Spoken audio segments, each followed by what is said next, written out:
J'habitais à Istanbul il y a quelques années. Des grosses émeutes au sujet du parc de Gezi ont éclaté. Et les journalistes sur place ont soit été emprisonnés, soit été censurés.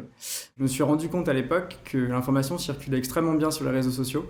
Le problème, c'est que je ne parlais pas turc, qu'il fallait suivre à la main des milliers de comptes pour avoir une information complète, et qu'il fallait se méfier des informations, propagande, etc. Pour les gens comme vous et moi, il y a une application mobile et un site web en ligne qui permettent de suivre l'actualité à travers les yeux des gens qui la vivent. Et à côté de ça, on propose une plateforme pour les professionnels des médias, de la presse et de la communication. Concrètement, on écoute ce que les gens disent sur Instagram, Twitter et d'autres réseaux sociaux comme VK. Il y a un autre impact émotionnel quand on suit ces contenus-là, quand on suit un reportage ou quand on lit un article. Forcément, ce sont des vrais gens qui sont sur place, qui témoignent de la réalité du terrain. Les jeunes ne vont plus aller sur un site de destination pour suivre l'actualité. Ce sont des gens qui n'ont plus confiance en les médias traditionnels. Nous, on est amis d'enfance avec Quentin. C'est vrai que ça fait longtemps qu'on a un peu comme ça le fantasme de créer des projets. Depuis notre adolescence, on se dit on va faire ça, on va faire une boîte de production. Et puis finalement, nos études, on s'est séparés parce qu'on a fait des différentes branches d'études complètement différentes. Et c'est vrai que voilà, on pensait pas, on avait un peu mis ça de côté. Et puis lui, ça faisait longtemps qu'il réfléchissait à ce projet. Moi, j'avais fini mes études, j'étais parti pour aller travailler dans un studio. Et il m'a appelé, il m'a dit quand j'ai ce projet, ça te dit de voir un peu si on peut faire quelque chose avec ça. À l'époque, on n'y connaissait pas grand-chose et on s'est renseigné sur les compétences techniques dont on avait besoin, etc. Et on a rencontré à peu près une quarantaine de candidats.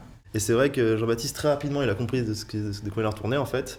Il a tout de suite émis des hypothèses qui avaient l'air plutôt justes et qui avaient l'air plutôt viables. Ça nous a fait du bien parce qu'on a l'impression qu'on était très découragés. On se disait c'est pas possible, c'est techniquement impossible ce qu'on veut faire. Voilà, on pensait qu'il fallait une équipe de 10 mecs pour faire ça.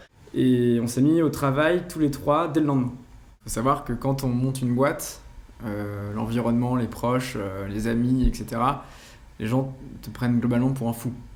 JB a quitté son job, Quentin s'apprêtait à rejoindre un studio, et moi je terminais mes études et j'étais en bonne voie pour faire des fusions-acquisitions, voilà, avec un salaire, avec une vie très sécure. Et globalement, finalement, les gens de l'entourage ont plus peur que toi, en fait. Il y a eu des moments forts, il y a eu des déceptions. C'est vrai qu'au début, on n'était pas extrêmement bien organisé, je pense. Et donc voilà, on a eu un petit peu de déception.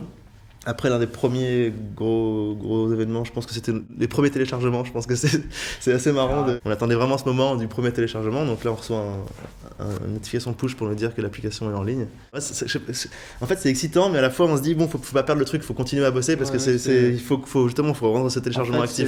On a toujours beaucoup de pistes ouvertes.